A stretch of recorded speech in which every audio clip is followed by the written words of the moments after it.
dari Bu Marianti ya.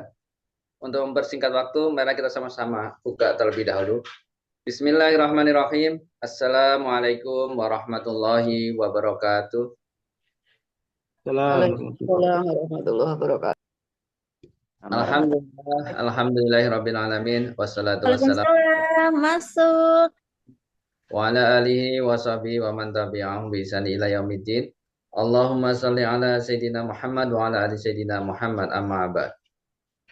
Yang kami hormati pada Presiden Genpro beserta pengurus pusat yang selalu memberikan support kepada kita, yang memberikan rumah untuk belajar pada kita melalui webinar bisnis di setiap bulan ya, 5 kali kurang lebih. Insya Allah selalu hadir membersamai kita dengan tema-tema yang aktual dan tema-tema yang sesuai dengan bisnis kita. Kedua kalinya, selawat dan salam tak lupa kita sampaikan pada uswah kita, guru kita, panutan bagi setiap umat manusia, Rasulullah Muhammad SAW. Makasih, Mbak. Semoga kita mendapati syafaat yaumul kiamah. Amin Allahumma amin. Bapak Ibu, para pejuang yang dirahmati Allah, untuk keberkahan di sore hari ini, marilah kita sama-sama buka dengan umul kitab Al-Hadiniyah Al-Fatihah. A'udzubillahi minasyaitonirrajim. Bismillahirrahmanirrahim. Alhamdulillahirabbil alamin arrahmanirrahim. Maliki yaumiddin. Iyyaka na'budu wa iyyaka nasta'in. Ihdinas siratal mustaqim. Shiratal ladzina an'amta 'alaihim ghairil maghdubi 'alaihim waladdallin. Amin. Para sahabat pejuang yang dirahmati Allah, sebelum kita mengikuti materi yang insya Allah akan disampaikan oleh Dr. Pugu, insya Allah kita menyampaikan informasi kegiatan kita selama setiap sebulan ini.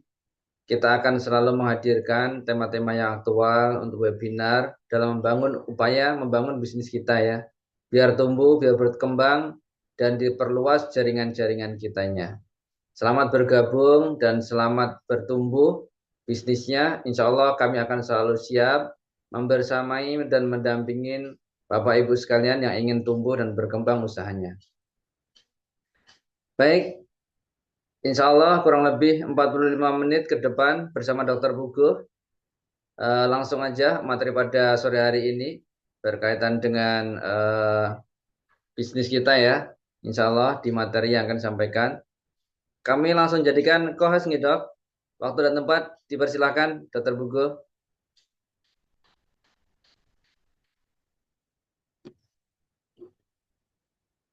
Baik, terima kasih Pak Sri.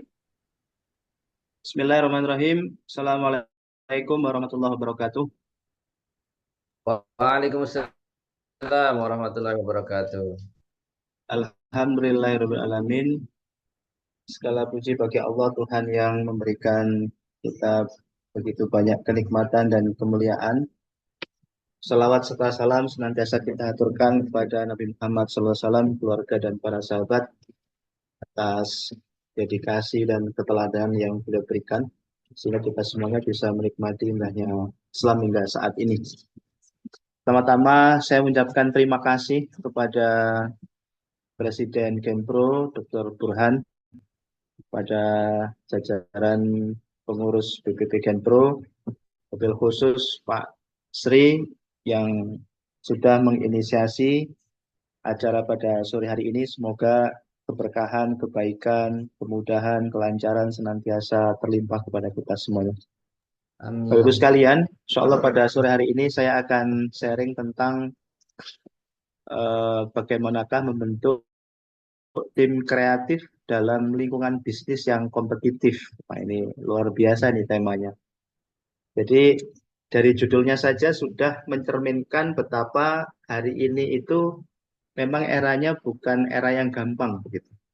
Jadi seiring dengan polarisasi market, polarisasi customer, perubahan zaman, pergantian teknologi, ini mensyaratkan kita untuk memiliki kemampuan dalam beradaptasi. Saya hari ini nulis di koran Malang Pusku Media tentang survival of the fittest, salah satu teori dari Darwin, yang saya peruntukkan bagi salah satu media cetak di Malang, yang kebetulan hari ini berulang tahun yang keempat, Jadi di tulisan saya itu saya sampaikan bahwa sebenarnya bukan perkara kita berusia muda atau tua, atau bukan perkara kita ini memiliki segudang resources atau kita baru newbie, tetapi adalah mereka yang memiliki kemampuan untuk beradaptasi itulah yang insya Allah akan bisa survive. Dan orang yang memiliki kolaborasi antara speed dan endurance, itulah orang yang kemudian akan mampu sampai kepada tujuan yang akan dia harapkan dan dia cita-citakan. Dalam konteks organisasi bisnis, berarti organisasi bisnis yang memiliki kemampuan dalam mengatur speed dan endurance-nya untuk sampai kepada tujuan yang dia cita-citakan, yang diharapkan, goal yang ingin dia capai, maka dialah yang akan berhasil. Maka kalau kita kenal, ada banyak sekali perusahaan-perusahaan yang sampai berusia puluhan tahun, 50 tahun, 100 tahun, dan rahasianya mereka memang memiliki ritme yang cukup luar biasa, keteraturan antara kecepatan dia dalam bertumbuh dan ketahanan dia dalam mempertahankan nafas ya dalam menggerakkan roda bisnisnya. Bapak Ibu sekalian, saya ingin mengawali dengan sebuah teori yang disampaikan oleh Pak Porter ya tentang Five Force Competitive Analysis. Saya pikir ini teori yang sangat umum dan lazim ya. Bahkan mungkin kalau kita dulu pernah kuliah di S1 ekonomi atau manajemen atau S2 manajemen pasti kita belajar tentang ini. Bahwa ada 5 hal yang disampaikan oleh Pak Porter yang harus terus kita waspadai. Baik kita sebagai seorang pelaku bisnis atau business owner ataupun bisnis kita secara kelembagaan, secara korporasi, secara institusi. Yang pertama apa? Ada ancaman pendatang baru. Ini akan selalu terjadi ya, bahwa ancaman pendatang baru itu selalu mengintai bisnis kita. Ini yang harus kita waspadai. Jadi kita tidak boleh lengah, kita tidak boleh kemudian sembrono. Kita komplasensi begitu.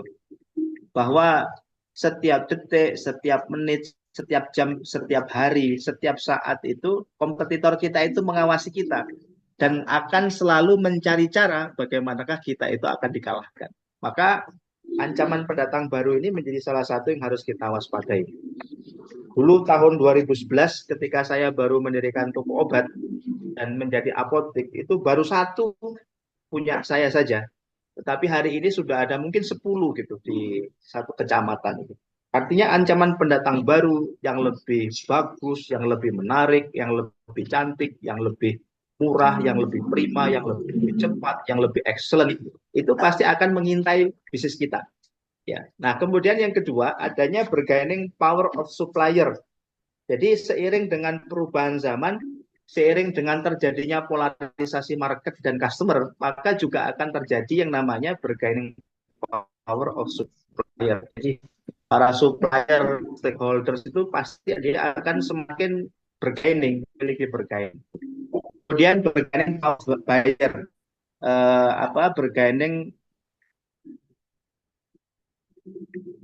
kita di customer kita, yang ini juga harus kita waspadai. Semakin bertambahnya waktu, bergantinya hari, berubahnya zaman, itu juga merubah behavior customer kita, merubah behavior buyer kita. 10 tahun yang lalu dengan pasien kita hari ini itu sudah berbeda sekali begitu. Behaviornya sudah berbeda. Polarisasinya sangat luar biasa. Polarisasi terjadinya bargaining power of buyer itu atau terjadinya polarisasi itu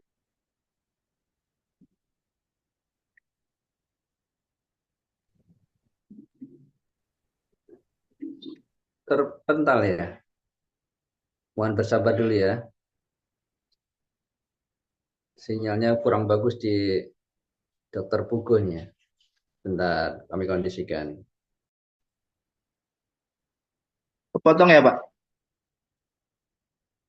Iya dok, apa teman? Maka dok, tadi sempat potong dok.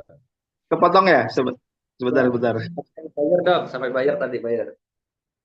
Polarisasi. Ya, sebentar. Saya connect ke WiFi satunya. Jadi WiFi yang turun. Ini udah jelas dok, ini dok. Siap. Ya, bahwa terjadinya polarisasi customer itu menyebabkan terjadinya bargaining power of buyer. Polarisasi itu terjadi karena pertama adanya perubahan gaya hidup, kedua adanya pergeseran kelas ekonomi. Jadi dari yang menengah, dari yang bawah ke menengah, menengah ke atas, atau sebaliknya. Atau sekarang ini sedang lagi ramai dibicarakan tentang kelas menengah yang mulai terjadi masalah begitu kan, dan seterusnya. Ini yang kemudian juga harus kita waspadai. Artinya behaviornya customer kita dari waktu ke waktu, dari bulan ke bulan ini terus berubah. Nah, kemampuan kita untuk memitigasi terjadinya bargaining power of buyer kita itu ini menjadi sesuatu yang sangat penting. Kemudian yang keempat, ancaman adanya produk substitusi. Ya, ini juga sangat penting. Apakah bisnis kita atau produk kita atau perusahaan kita itu sangat rawan disubstitusi. Nah, itu yang harus kemudian juga menjadi pertanyaan. Kalau bisnis, kalau kemudian produk kita, jasa kita itu sangat mudah sekali disubstitusi, maka kita harus memiliki kemampuan untuk terus menciptakan new product, new market, begitu kira-kira. Bagaimana kita harus terus menciptakan itu agar tidak mudah disubstitusi. Dan yang kelima, kata Michael Porter, adanya persaingan yang tidak ada habisnya di antara sesama bisnis kita. Ini juga yang harus kemudian kita waspadai bersama Bapak Ibu semua. Jadi kenapa ini saya tampilkan di awal? Karena ini harus menjadi satu paket pemahaman yang mendasar agar kita ini tidak komplasensi, agar kita itu tidak lupa diri. Jadi mentang-mentang mungkin sudah bisnisnya established, sudah omsetnya sekian puluh miliar, kemudian kita mengabaikan hal yang seperti ini sangat berbahaya.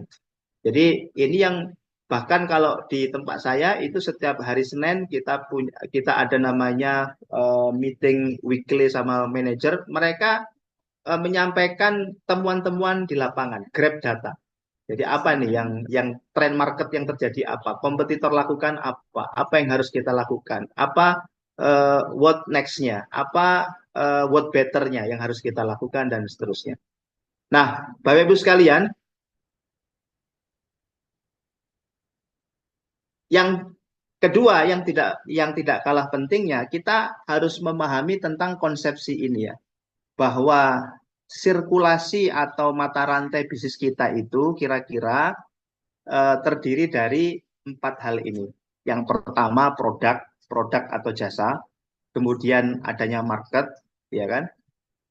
Kita punya produk, punya jasa, kalau nggak ada marketnya juga percuma. Kita punya market tetapi tidak punya orang-orang yang mendrive untuk ke market itu juga ngapain, kan begitu? Nah, agar bisa kita memiliki orang-orang yang perform, agar sampai kepada market yang dituju, atau agar kita bisa memiliki produk yang berkualitas dan terus bertumbuh, maka dibutuhkan business owner mentality atau leadership yang mumpuni. Nah, saya pikir tema kajian kita pada sore hari ini, kita akan berbicara tentang bagaimanakah kita mendrive orang-orang yang ada di bisnis kita ini agar mereka itu bisa perform atas leadership yang kita miliki sebagai business owner, yang kemudian mereka ini produktif. Ya. Hasil akhirnya itu adalah produktif, di mana marketnya terus bertumbuh, produk kita terus menuai profit, kira-kira begitu kan tujuannya itu. Kita memiliki orang-orang yang kreatif, kita memiliki orang-orang para manajer yang memiliki ide kreatif, itu kan tujuannya agar market kita kan terus bertumbuh, agar keuntungan kita atau profit kita terus bertambah, agar produk kita terus grow, agar market kita terus grow, kan begitu. Agar kita bisa terus scale up, kan itu intinya.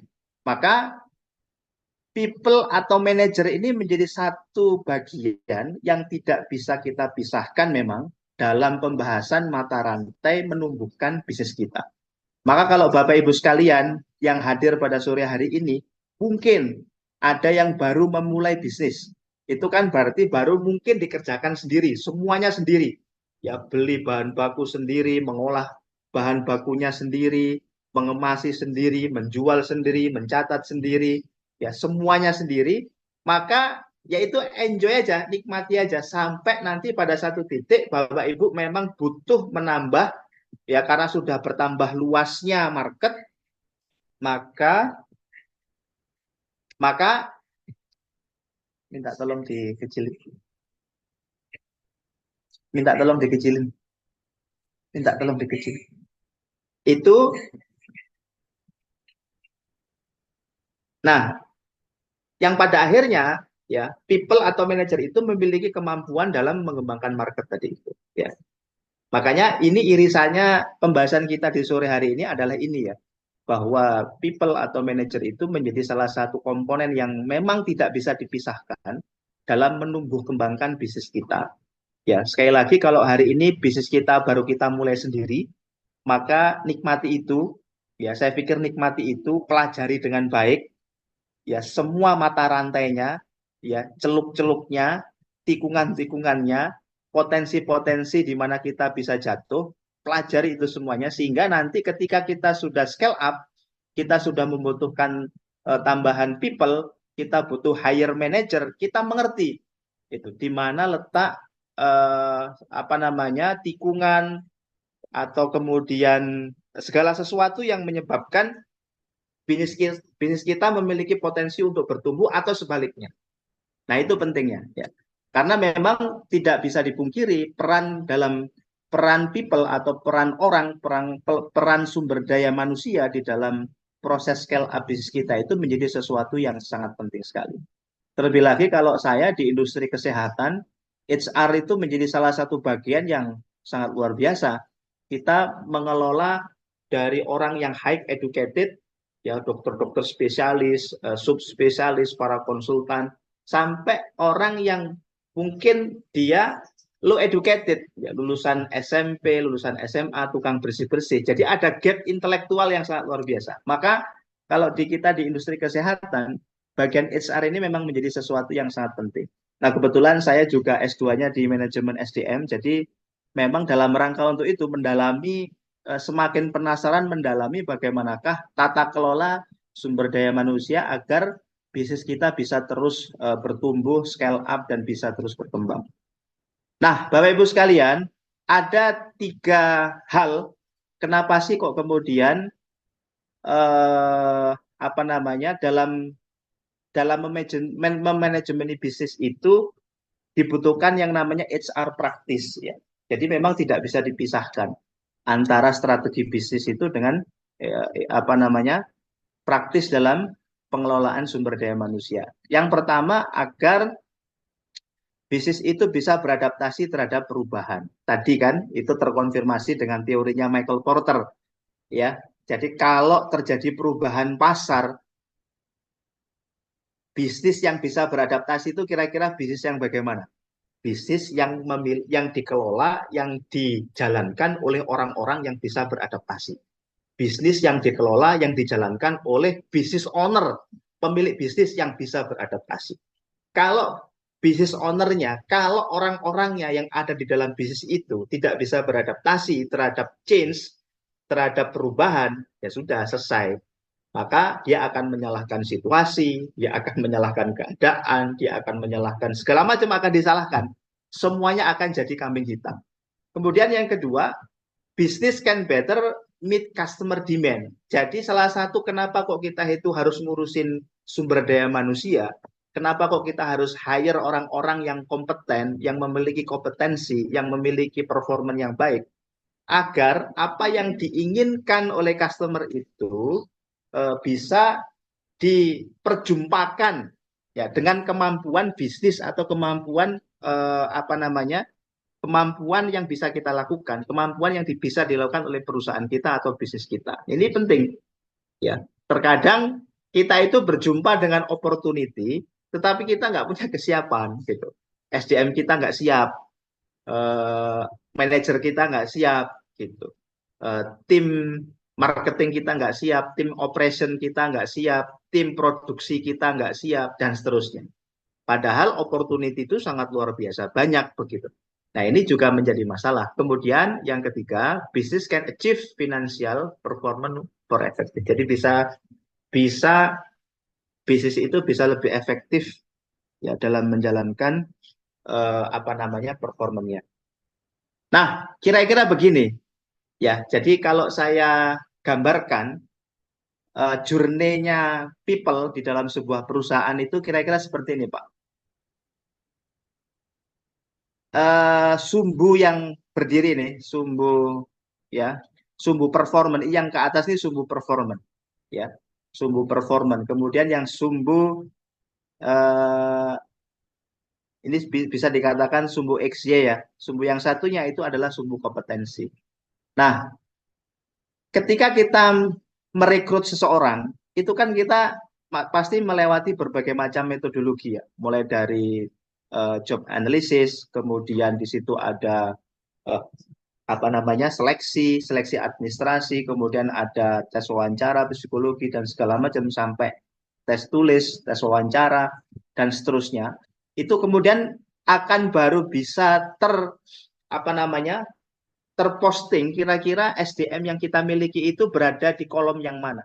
Apakah dia kategori yang kompetensinya rendah, performanya rendah, apakah dia termasuk yang kompetensinya rendah tetapi performanya sedang-sedang saja, ataukah dia yang kompetensinya tinggi tetapi performanya rendah, dan seterusnya. Jadi ini yang kemudian harus kita pelajari betul.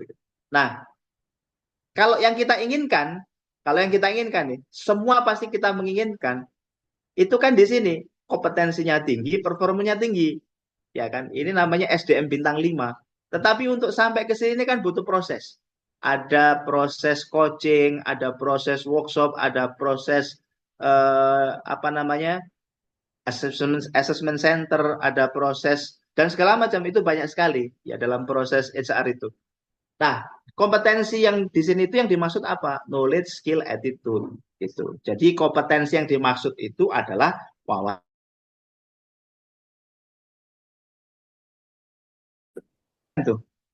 Orang-orang yang di level ini secara knowledge dia bagus, skill bagus, attitude bagus, performanya juga bagus. Performa itu apa, Pak? Etos kerja. Sregep kalau bahasanya orang Jawa. Cak-cek.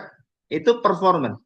Kan kita juga nggak pengen orang sregep tapi dia nggak punya kompetensi. Knowledge-nya rendah, skill-nya rendah. Kan kita juga nggak pengen kayak gitu. Buat apa kan? Jadi orangnya sregep tetapi dia tidak punya kompetensi. Kan kita pengennya orangnya punya kompetensi, performanya juga tinggi, ya kan? Nah, untuk sampai kepada ini, dan di sini ini kan orang-orang yang kemudian sangat mudah sekali untuk dirangsang menjadi orang-orang yang punya ide kreatif.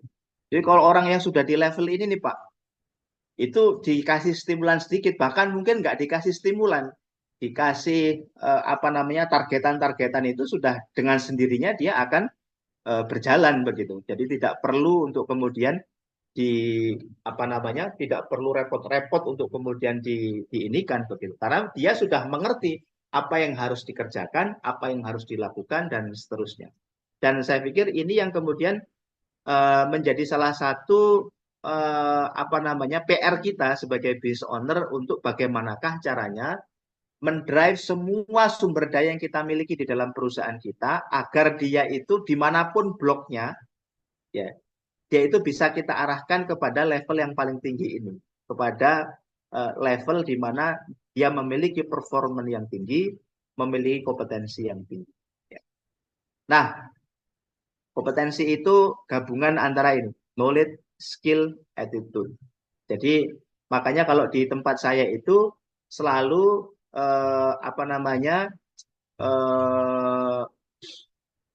unit evaluation atau personal evaluation rutin itu yang dilakukan oleh HRD itu selalu dia ditempatkan atau kemudian dicocokkan dengan apanya yang bermasalah gitu, performanya kah, knowledge-nya kah, skill-nya kah, ya kan, atau attitude-nya kah, sehingga coaching-nya itu tepat Pak. Jadi kita nggak ngawur begitu. Oh, hasil evaluasinya, oh unit ini dalam satu pekan ini terjadi beberapa kali komplain. Komplain itu didapatkan dari misalkan Google Review, misalkan WhatsApp, misalkan kotak saran dan seterusnya. Nah, kemudian tindak lanjutnya apa? Ya, rencana tindak lanjutnya apa? Oh, ternyata di situ ternyata mereka tidak punya attitude. Ya, kemampuan attitude-nya dalam teamwork misalkan bermasalah. Maka disitulah kemudian dikasih coaching terkait dengan teamwork. Atau secara personal misalkan. Kok di bagian front office itu sering terjadi komplain.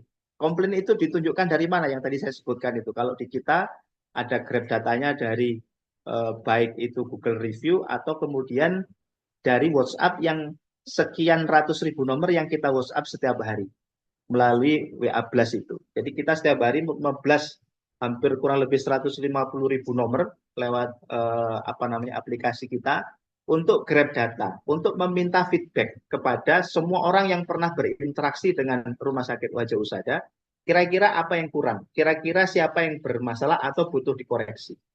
Nah, ketika terjadi temuan, oh kemarin ada, ini kok beberapa notifikasinya itu kok mengarah kepada bagian front office. Yang ngomongnya tidak dijelaskan dengan baik, yang kemudian ini kurang jelas dan segala macam. Oh, berarti ini bisa jadi karena dia tidak punya knowledge. Karena dia tidak punya wawasan yang cukup untuk menjelaskan sehingga terjadi komplain, sehingga dia tidak bisa menjelaskan dengan baik. Oh, mungkin dia tidak punya skill dalam menjelaskan, dalam berkomunikasi. Maka coachingnya satu terkait dengan knowledge, ya, knowledge atau wawasan terkait dengan unitnya dia itu, pekerjaan yang dia kerjakan setiap hari. Yang kedua, meningkatkan skill komunikasi, berarti coaching komunikasi. Jadi memang antara diagnosa dan kemudian terapinya itu cocok begitu, Pak.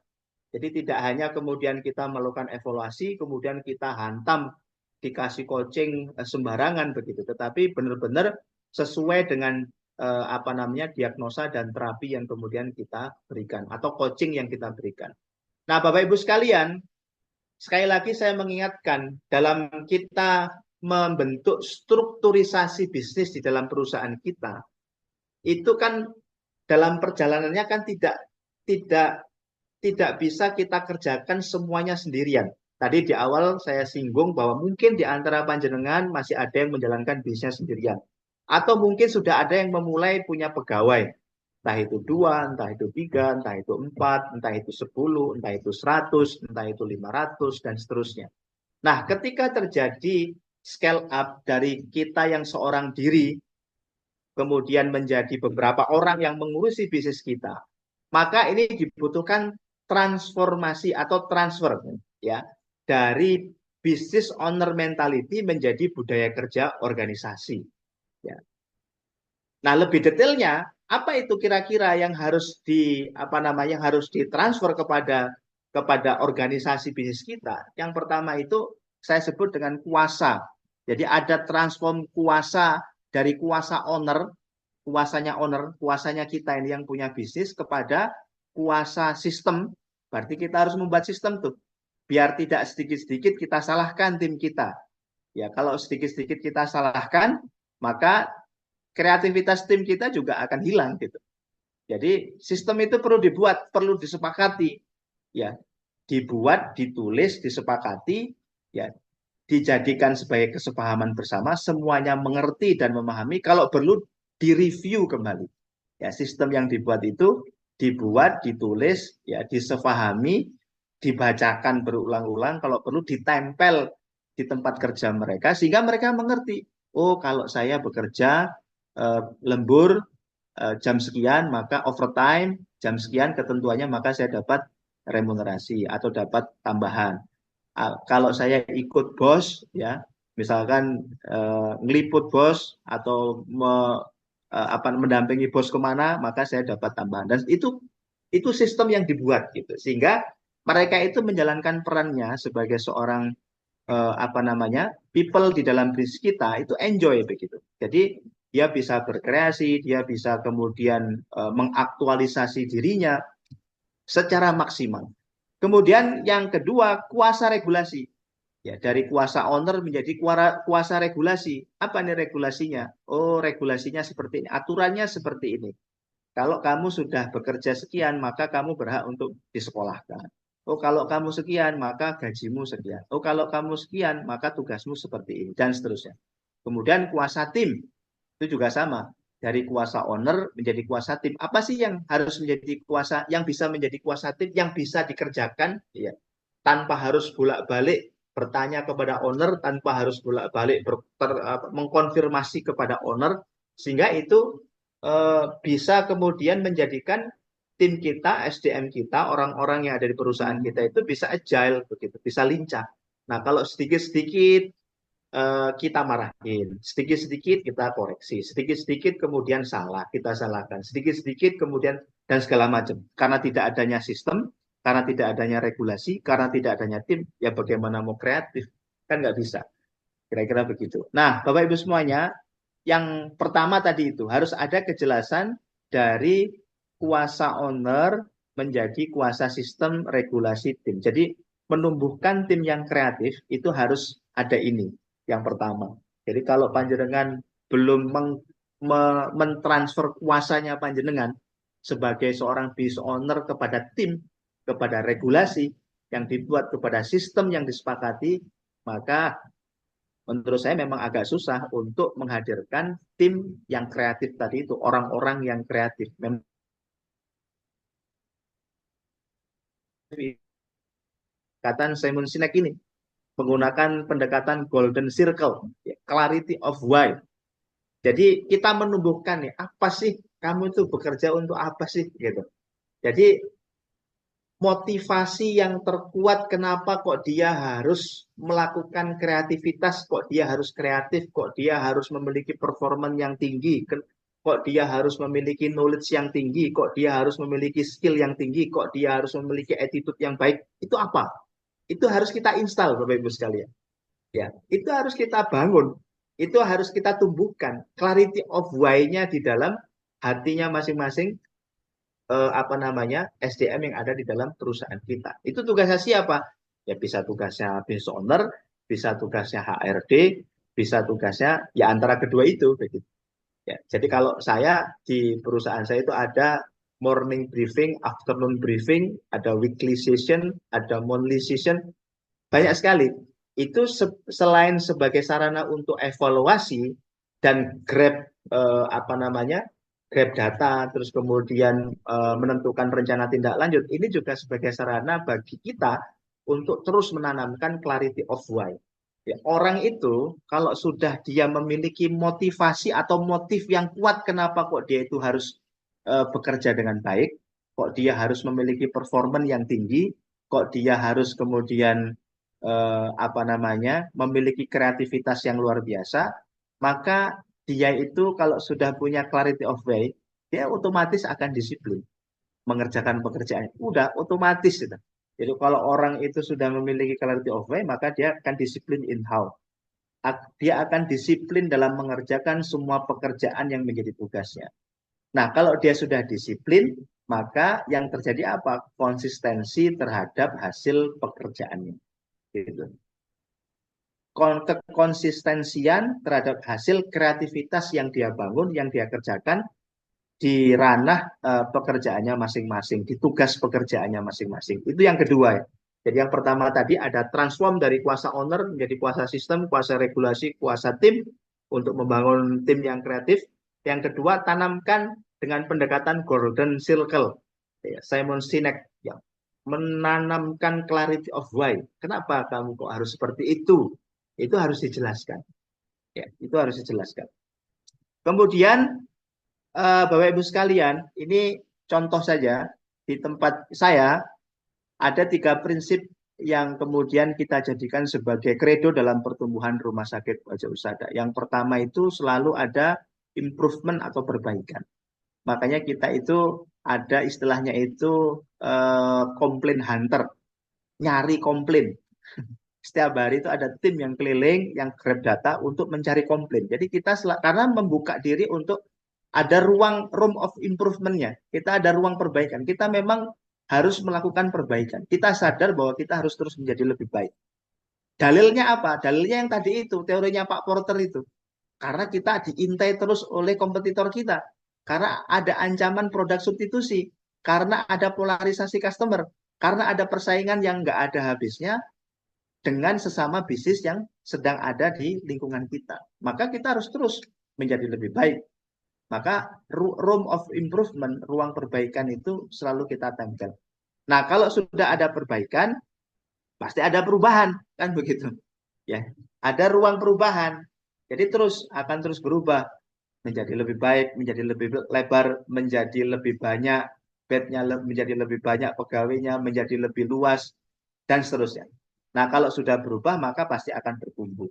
Ya, pertumbuhan pasti akan terus membesar, marketnya membesar, asetnya membanyak, kemudian apalagi omsetnya terus bertumbuh dan seterusnya. Jadi 3 kaidah ini yang kita pegang di Rumah Sakit Wajah Usada, ada perbaikan, perubahan, pertumbuhan, 3P. Nah, ini ada 8 hal yang juga kita kerjakan di Rumah Sakit Wajah Usada. Ya, yang pertama itu, jadi kita pastikan kita punya kerjasama tim. Ya, kerjasama tim itu representasi, berarti kita harus punya orang-orang yang tadi itu punya clarity of why, kita punya kejelasan transfer antara kuasa owner menjadi kuasa sistem, kuasa regulasi, kuasa tim. Semuanya jelas, semuanya mengerti apa yang harus dikerjakan. Semuanya mengerti akan regulasi terhadap pekerjaan yang dikerjakan masing-masing. Nanti di bagian bawah saya contohkan beberapa surat, beberapa SK, beberapa ketetapan yang disepakati sebagai regulasi, sebagai sebuah sistem yang dianut, yang dipakai dasar, yang digunakan sebagai guidance dalam semua pegawai, semua sumber daya manusia dalam melakukan pekerjaannya.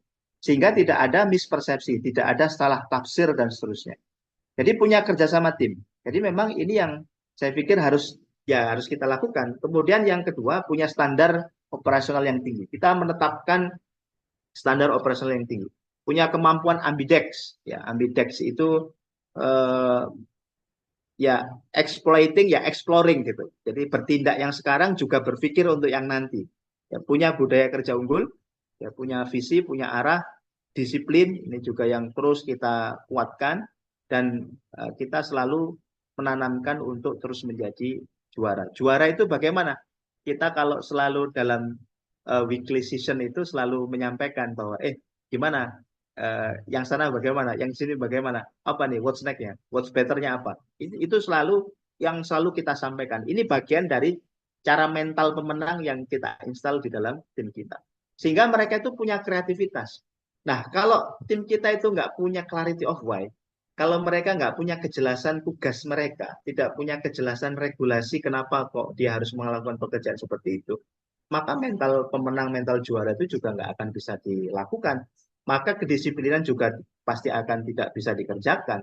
Ya boro-boro arah atau visi dan misi, ya apalagi budaya kerja unggul, pasti mereka juga ogah-ogahan dan seterusnya.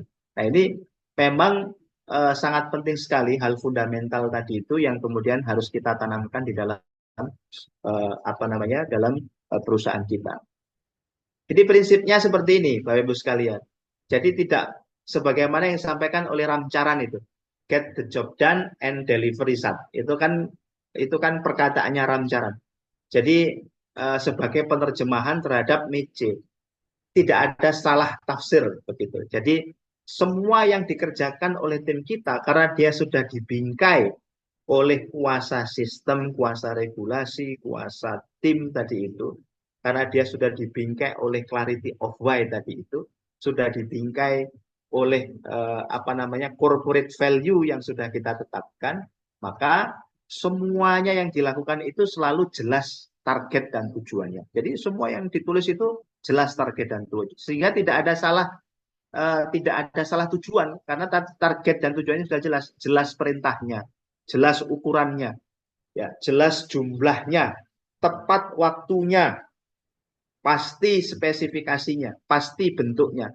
Terkadang kan kita begini, Bapak Ibu sekalian, kita mengharapkan tim kita itu kreatif, tetapi kita tidak menerjemahkan, memberikan direction secara jelas target dan tujuannya, jelas perintahnya. Karena kita itu kan ngomong merintah nggak jelas, ya gimana tim kita bisa mengerjakan, gimana SDM kita bisa mengerjakan, perintahnya nggak jelas, ukurannya nggak jelas, jumlahnya nggak tepat, waktunya nggak tepat, spesifikasinya nggak jelas, bentuknya nggak jelas, cara mengerjakannya juga nggak jelas, masalah dan solusinya juga nggak tahu, ya terjadi salah paham. Kemudian ada salah persepsi, ada salah tafsir, ada beda standar. Nah, ini kan repot. Contoh misalkan begini. Saya punya tim digital marketing 4 orang. Ya, satu orang itu misalkan yang bagian produksi video, baik video pendek, video panjang, itu dia mulai dari mengambil bahan, ya, kemudian dia produksi sampai dia upload. Gitu. Setiap hari dia wajib memproduksi minimal 5, baik video panjang atau pendek, termasuk se-uploadnya. Nah, bagaimana bisa dikerjakan itu dalam waktu yang cukup singkat begitu? Maka kita harus tetapkan, Bapak Ibu sekalian, ya, kita tetapkan, oh aku itu fontnya itu sukanya ini, musik backsoundnya itu aku sukanya yang kayak gini, model-model kayak gini. Font tulisan running text-nya itu aku sukanya fontnya sekian dan titelnya yang seperti ini jenisnya. Seperti itu. Jadi memang harus detail. Supaya apa? Supaya ketika dia itu melakukan improvisasi, mengunduh kreativitas yang ada di pikirannya, itu benar-benar dia bisa tereksplor dengan sangat luar biasa. Nah, karena kita sudah menetapkan tadi itu, standarnya kita tetapkan, ya, regulasinya kita tetapkan, ukurannya kita tetapkan, spesifikasinya kita tetapkan, ya kan? Tidak ada salah persepsi, cara mengerjakannya juga kita tetapkan, dan seterusnya. Itu kan harus itu, ya kan? Harus kita lakukan sehingga benar-benar semua pekerjaan yang kita delivery itu bisa kita tagih, ya, bisa kita tagih. Nah, kira-kira seperti ini. Ini foto salah satu tim digital marketing. Jadi hampir mungkin 85%, 90% yang bekerja di tempat kita itu adalah anak-anak Gen Z, ya, Gen Z, Gen milenial. Bahkan dokter spesialis kita itu rata-rata di usia under 35. Ya, jadi masih sangat muda-muda semua. Ini yang nempel-nempel ini dia usianya 21 tahun.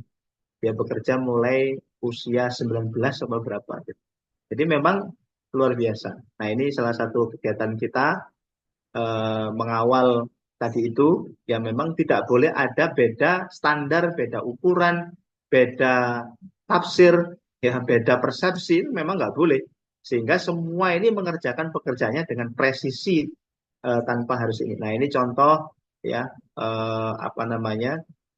tadi itu dalam proses kita memastikan setiap unit, setiap setiap orang, setiap people di masing-masing unit itu dia bisa sampai kepada level performanya tertinggi, kompetensinya terbaik, yang di kotak-kotak tadi itu, di diagram XY tadi itu, di diagram performance dan kompetensi itu, maka kita membuat seri rapat yang memang seperti ini begitu. Nah, ini salah satunya jadwal ini, ya, rapat sudah terjadwal dengan sangat ini presisi. Nah, ini contoh coaching sama jadwal afternoon briefing sama materinya. Nah, ini sudah di pematerinya siapa, temanya apa, sasarannya apa, tanggalnya kapan, jamnya jam berapa, pematerinya siapa, temanya apa, siapa pesertanya, dan seterusnya. Jadi memang harus clear. Jadi contoh misalkan yang tadi itu, jadi biar clear, tidak ada salah paham. Nah, jadi ramah itu kita atur, SPO pencerminan sikap ramah, ditandatangani direktur. Pengertian ramah adalah senyum pada detik pertama ketika kontak dengan customer. Jadi orang semuanya ngerti, oh yang dimaksud ramah itu bukan hanya senyum begitu, tetapi senyum di detik pertama gitu. Ya. Makanya semua orang harus ngerti. Jadi nggak hanya, oh aku sudah senyum loh Bu, kok aku dikoreksi, nah gitu. Kok orang komplain padahal aku udah senyum, kamu senyumnya telat, baru udah setengah jam baru senyum. Nah, ini harus prosedurnya ya sampai ditulis. Ini semua kita tulis. Jadi tidak ada yang tidak kita tulis, tidak ada yang tidak kita dokumentasikan, tidak ada yang tidak kita sosialisasikan. Kita pastikan disosialisasi berulang-ulang, berkali-kali sampai dia mengerti dan paham. Nah, itu yang kemudian memang menjadi domain. Sehingga orang-orang itu akan bisa kreatif begitu, karena dia sudah memiliki panduan di dalam dirinya. Oh, ternyata yang dimaksud ramah itu kayak gini. Begitu. Ya. Kemudian ini contoh-contoh ya, surat perintah tugas.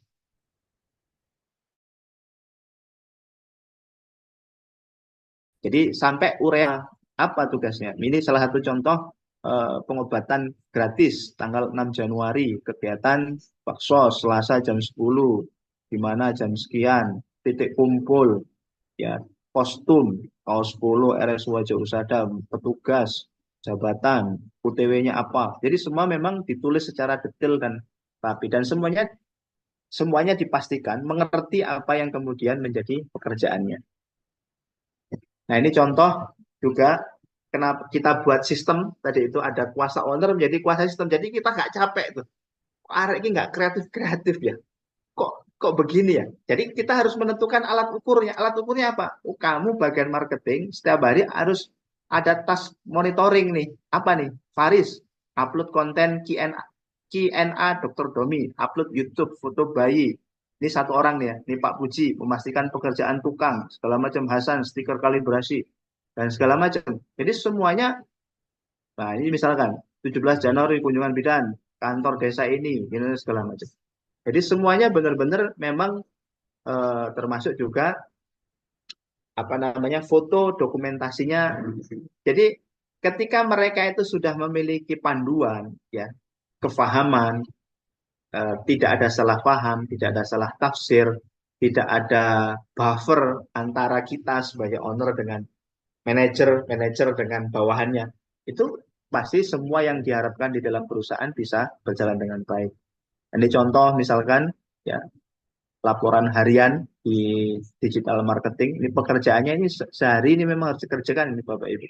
Jadi dia pulang jam 3 itu melaporkan, sebelum pulang dia melaporkan ini isian pekerjaan ya.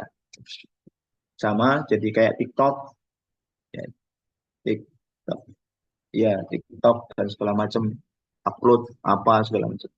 Kata Peter Drucker, if you can measure it, kamu nggak bisa mengukurnya, ya kamu nggak akan bisa memanajemeninya. Kira-kira begitu. Makanya semuanya harus ada ukuran. Mendorong tim kita itu supaya kreatif.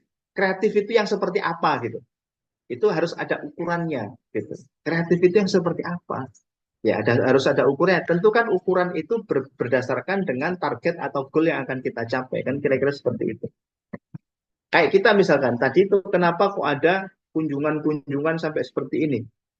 Sampai dalam satu hari itu bisa 24 yang dikunjungi oleh satu orang atau 2 orang tim ini. Karena kita tentukan itu. Nah, dia melakukan kreativitas. Gimana nih cara mengunjungi, cara menyapanya supaya dia dalam waktu singkat, padat, komunikasi dengan tepat sasaran, komunikatif, ada engagement yang dibangun dan seterusnya. Itu kan benar-benar harus di deliver kepada tim kita. Nah, ini contoh yang saya sampaikan tadi, morning briefing, ini agenda setiap pagi. Kadang saya ngisi kalau pas saya ada. Dulu di awal-awal pada saat masih klinik, belum rumah sakit, hampir setiap pagi saya ngisi. Jadi kayak ceramah agama gitu Bapak Ibu sekalian. Jadi kadang dalil, ya kadang cerita siroh, ya kadang tafsir, ya semuanya pokoknya. Ya anggap aja ini ngisi halakoh lah ya. Si taklim gitu. Mereview materi yang kita baca. Tetapi semuanya terkait dengan membangun clarity of why. Itu poinnya. Semua yang disampaikan, yang saya sampaikan, yang disampaikan oleh para manajer atau pemateri yang sudah dijadwalkan oleh HRD tadi itu, semuanya tentang membangun clarity of why. Kenapa kok clarity of why? Karena tadi itu salah satu syaratnya bagi orang atau SDM yang bisa kreatif. Orang kalau nggak punya motivasi yang kuat di dalam dirinya, kenapa kok aku harus bekerja rajin? Kenapa kok aku harus bekerja sungguh-sungguh? Kenapa kok aku harus punya performa yang baik? Kenapa kok aku harus upgrade knowledge-ku? Kenapa kok aku harus upgrade skill-ku? Kalau orang nggak punya alasan yang kuat, bagaimana bisa kreatif? Kan nggak bisa. Jadi itu yang kemudian harus kita benar-benar pahat dan tanam di dalam diri masing-masing pegawai kita. Ini contoh training terkait dengan skill, knowledge dan skill. Ini penggunaan pasien monitor, ya, sharing pump, infus pump, itu kan terkait dengan skill, knowledge, ya. Nah, ini di-grab dari mana? Oh, ternyata hasil beberapa temuan itu terjadi, misalkan ada petugas yang, oh ternyata dia nggak bisa operate, tidak bisa menjalankan perintah dokter untuk mengoperate ini ya. Misalkan itu ya. Maka kita buatlah workshop terkait dengan upgrade skill itu, upgrade knowledge itu.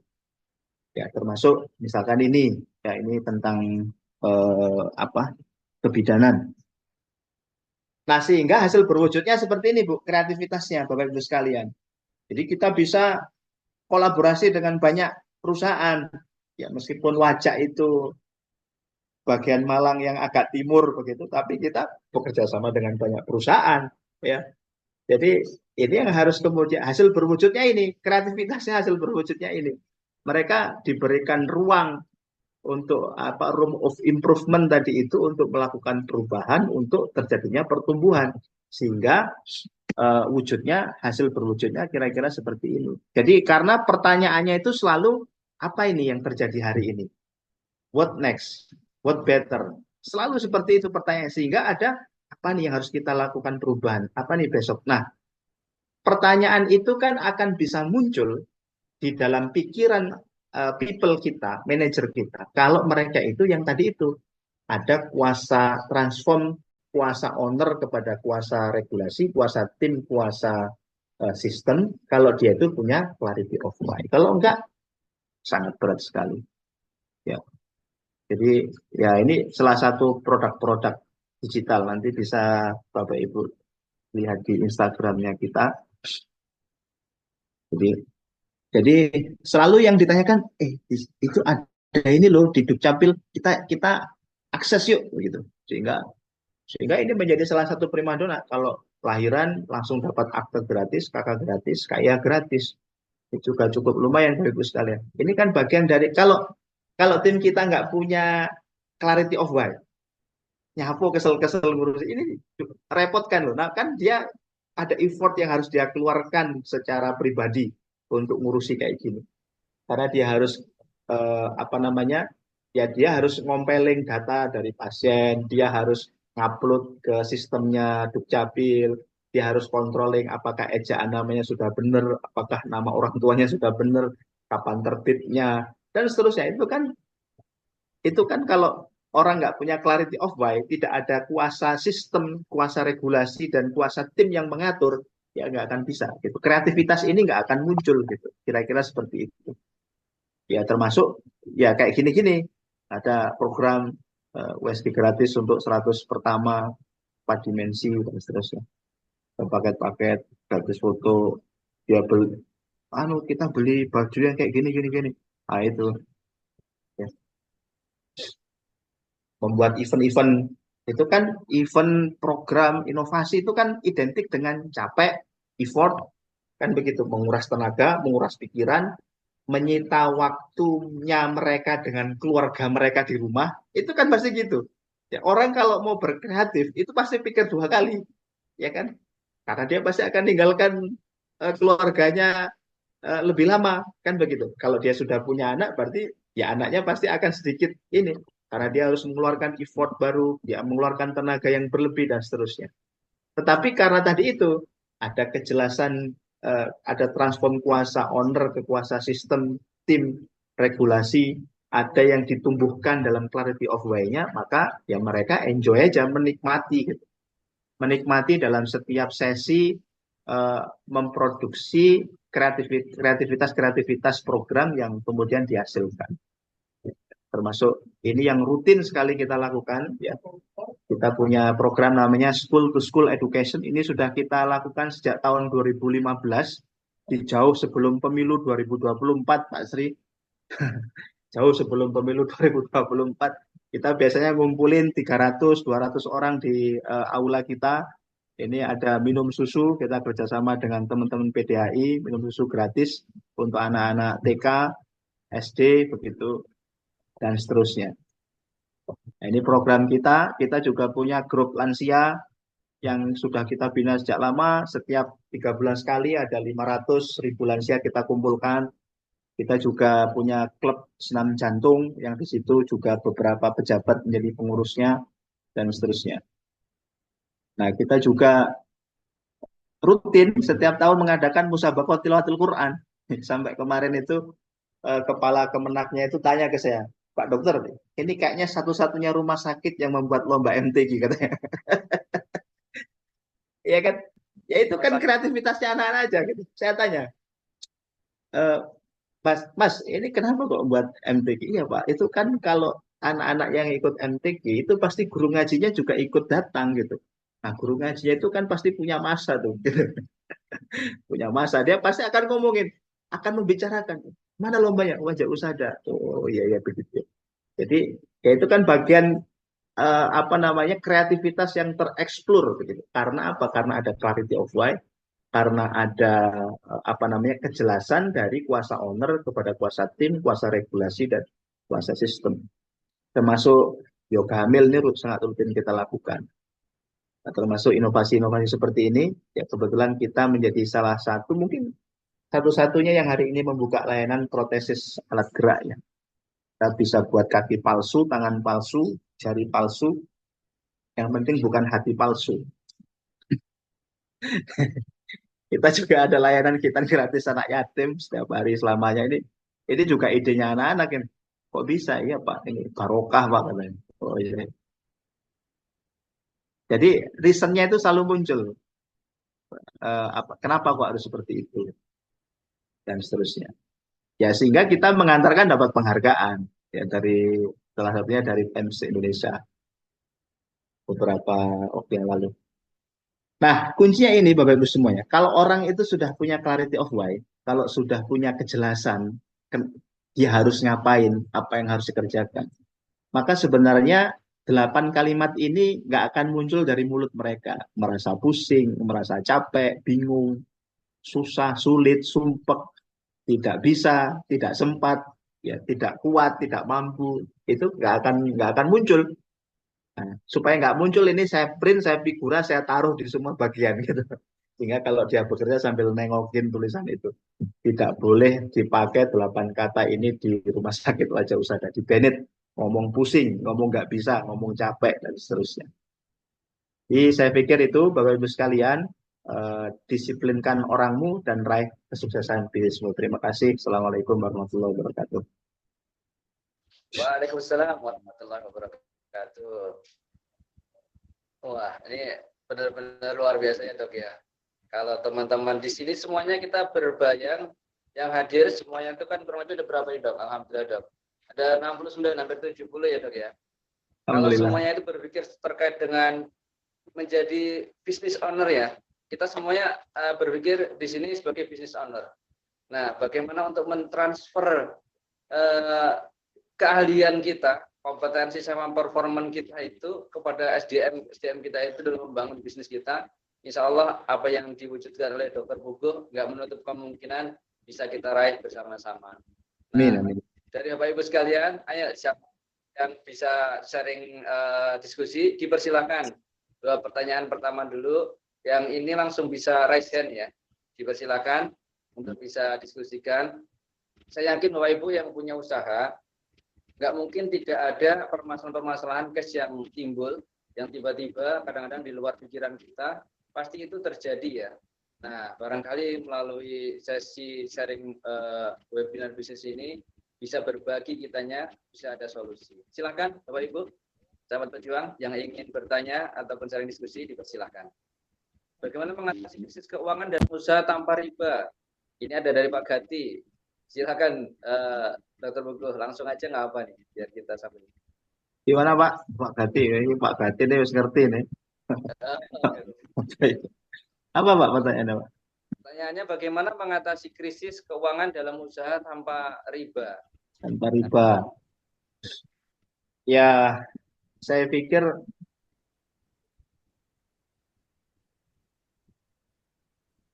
salah satunya kan gini, sumber modal bisnis itu kan kalau boleh saya terjemahkan kan mungkin ada 3 ya minimal. 1, dari jual aset, ya kan? Kalau kita punya aset. Yang kedua dari pinjem bank, baik itu bank yang berlabel syariah ataupun yang konvensional. Ini kan debatable, Ini kewacang gue. tergantung kita ya kan. Kita suka-sukanya kita oh saya nggak mau berhubungan dengan bank karena haram, ya monggo-monggo aja. Atau yang ketiga pakai investor, atau kalau yang lagi ngetren sekarang ini crowdfunding. Ya tinggal kita pilih aja yang mana, begitu Pak. Nah, saya pikir masing-masing ini tetap muaranya itu adalah personal branding, corporate performance, ya kan, finance performance, portfolio finance performance dan seterusnya. Saya pikir itu. Kadang kan kita begini, ini sangat sering sekali. Saya juga kadang itu menjadi korban begitu. Jadi ada orang yang ngomong dengan iba segala macam, kita kasih duit ya, kita kasih pinjam atau penyertaan modal. Ternyata ya nggak amanah begitu. Sehingga ini kan sebenarnya jadi masalah. Kalau kitanya sih nggak ada masalah tuh nggak dibalikin, tetapi kan sebenarnya jadi masalah bagi dirinya dia itu. Gitu. Orang kan akhirnya pada mereferensi, jangan loh, kamu kemarin di situ dianuin anak itu dianuin orang itu jangan loh, itu kan seperti itu, ya kan? Saya punya teman, mungkin Bapak Ibu juga kenal ya, mungkin di sini juga ada yang dari Malang, namanya Jiren, ya, yang punya Primalen itu ya, sekarang sudah bergabung dengan PKS dan menjadi anggota dewan dari Dapilok Waru Kota Malang. Jago sekali dia itu dalam crowdfunding, luar biasa. Suatu ketika pada saat kita perjalanan satu mobil, saya tanya, Ji, apa itu resepnya kok ente bisa dengan sangat mudah mengkolek duit segitu banyak, dipakai untuk bisnis dan ya almost tidak pernah terjadi masalah gitu. Artinya bagi hasil segala macam ya selalu bisa diselesaikan gitu.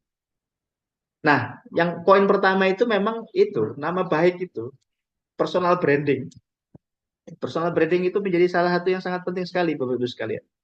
Jadi kalau kita itu memang tidak mau berhubungan dengan bank, dengan pokoknya yang berbau dengan bank, maka bangun personal branding, corporate branding yang kita sedang gawangi itu dengan sebaik-baiknya. Portofolio yang kita miliki itu benar-benar harus kita journey-nya itu kita tata dengan rapi, kita dokumentasikan dengan baik, ya kan? Kita buat dengan sebaik mungkin gitu. Sehingga orang ketika kita butuh crowdfunding, kita butuh investor, kita butuh pitching, ya itu akan dengan sangat mudah begitu karena kita sudah punya personal branding atau corporate branding kita sudah sangat bagus. Saya pikir itu sih Pak Sri. Ada lagi mungkin? Baik Dok. Pentingnya ini ya Dok ya, personal branding, corporate branding sama portofolio ini. Siap. Insya Allah menjadikan kita ini juga tanpa harus kita mencari, bahkan bisa dicari. Ya, ini juga kita rasakan. Makanya teman-teman, insya Allah di jejaring kita di Genpro ini sangat diperluas lah ya. Manfaatnya insya Allah juga dirasakan oleh semua member ya, yang mereka ingin tumbuh bersama-sama. Insya Allah. Jadi ketika usaha kita itu bagus, kemudian kompetitif, hasilnya produktivitasnya juga cakep, yang melirik itu banyak, bahkan yang baik Bapak Ibu masih ada, tadi ada ini Dok, satu lagi mengawali bisnis nih, tanya, seperti apa itu? Karena ada tahapan. Saya boleh tanya. Oh ini ya, bagaimana persiapan awal membangun bisnis? Nah, pertanyaanku. Bagaimana persiapan awal membangun bisnis? Bagaimana ya Pak? Kata Brian Tracy itu begini Pak, ada risetnya Brian Tracy. Rumus kesuksesan seseorang itu 85% itu dari mindset dan 15%-nya itu dari skill. Ya. Dari keahlian. Dijawab, Mak. Jadi terkadang kita itu, mohon maaf, ya, mengkerdilkan kemampuan dan kompetensi diri kita sendiri. Padahal kita itu sebenarnya diberikan, dilahirkan dengan sebaik-baik penciptaan oleh Allah gitu. Laqad khalaqnal insana fi ahsani taqwim. Saya itu kadang mendengarkan ceramahnya Ustadz-Ustadz terkait dengan penggalan-penggalan surat ayat itu, kadang itu juga merenung. Iya, ya. Kita ini itu diciptakan dengan sebaik-baik penciptaan. Kita itu diberikan kelengkapan panca indera, kemampuan berkomunikasi, dan segala macamnya. Kok kita merasa itu nggak bisa? Kok merasa nggak mampu? Ini makanya Profesor Carol Dweck itu kan meneliti tentang mindset itu kan. Meneliti tentang mindset. Sama juga, ternyata Brian Tracy juga hasil risetnya 85% kesuksesan seorang itu ditentukan dari mindset. 15%-nya itu dari skill yang diasah. Begitu. Dari skill yang diasah. Artinya sebenarnya semua orang itu punya potensi yang sama untuk sukses, Pak, untuk menjadi pengusaha yang sukses. Ya, jadi mau kita berasal dari mana, terlahir dari siapa, sama sebenarnya. Sama. Lupa katanya pebisnis itu turunan, bakat. Siapa yang bilang? Orang kalau terlahir dari anaknya konglomerat pengusaha kaya raya, kalau dia nggak mau bekerja dengan keras ya sama saja. Kan begitu. Jadi intinya kan di situ. Siapa yang punya ketekunan yang sangat luar biasa, punya ketangguhan, daya banting yang sangat luar biasa, tenacity, resiliency, kan begitu katanya si Angela Lee Duckworth. Ya, grit itu kan punya keberanian, ya punya resiliensi, ya tenacity, intensity, maka dia akan berhasil. Ya ibaratkan itu kan katanya Angela Lee Duckworth grit itu seperti like marathon, bukan seperti sprint. Jadi memang perjalanan yang panjang begitu. Kadang kan kita ini seperti yang sekarang dialami oleh generasi strawberry itu kan, pengennya baru buka klinik langsung bisa beli Pajero kayak gitu. Ya bisa aja kalau dibelikan orang tuanya. Itu kan makanya sekarang itu banyak sekali Pak Sri di Malang itu. Ini kan kebetulan sering diskusi kita sama teman-teman itu. Hampir 50% lebih teman anak-anak yang kuliah di Fakultas Kedokteran atau Fakultas Kedokteran Hewan itu nggak pulang. Jadi mereka tuh buka praktek di sini. Ini kan menambah kejenuhan industri kesehatan dalam hal ini klinik ya atau praktek dokter mandiri. Itu sangat luar biasa banyak sekali gitu. Ini buka praktek, di situ buka praktek, ada klinik gigi di situ, klinik gigisan.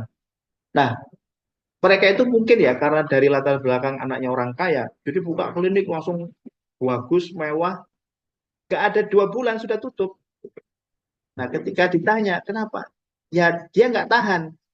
Ya dia anggap itu baru dia buka, dia praktek itu pasiennya langsung ribuan begitu. Ya kan nggak bisa. Kan orang itu kan namanya pasien butuh pertama kali, oh cocok, oh balik lagi ngasih tahu yang lain, oh ada proses marketing, ada proses.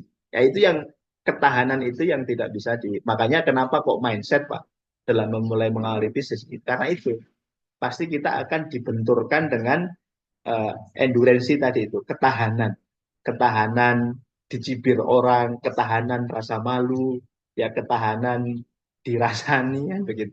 Dikata-katain, oh ngapain kok kamu enak kemarin jadi pegawai, ngapain jadi pengusaha gitu. Kan gitu-gitu Pak. Itu kan ya pasti ya ketahanan itu yang kemudian akan menyampaikan kita kepada goal yang akan kita capai. Tadi Dok, Siap. ada owner mentality tadi yang harus ditransfer pada kuasa tim, kuasa regulasi, kuasa psikologi ini ya. Kemudian sampai menjiwai ataupun dijiwai oleh para karyawannya. Itu nggak mudah. Nah, ini ada satu case yang ditanyakan tadi di WA itu. Kalau ada tetap prosesnya itu manusia atau karyawannya itu susah diajak kerjasama Dok. Nah, dalam tanda kutip kan mereka nggak membaca yang di dinding-dinding tadi Dok, yang dipasang-pasang tadi ya. Iya. Bisnis ownernya tadi, visi misinya harus terinternalisasi oleh para karyawannya. Baik, mangga Dok. Itu kalau ada karyawan yang susah diajak kerjasama, bagaimana itu Dok? Iya, makanya di situ ada kuasa regulasinya. Jadi di kuasa regulasi itu semuanya diatur, Pak. Jadi misalkan kayak di kita itu, mereka yang tidak mengikuti morning.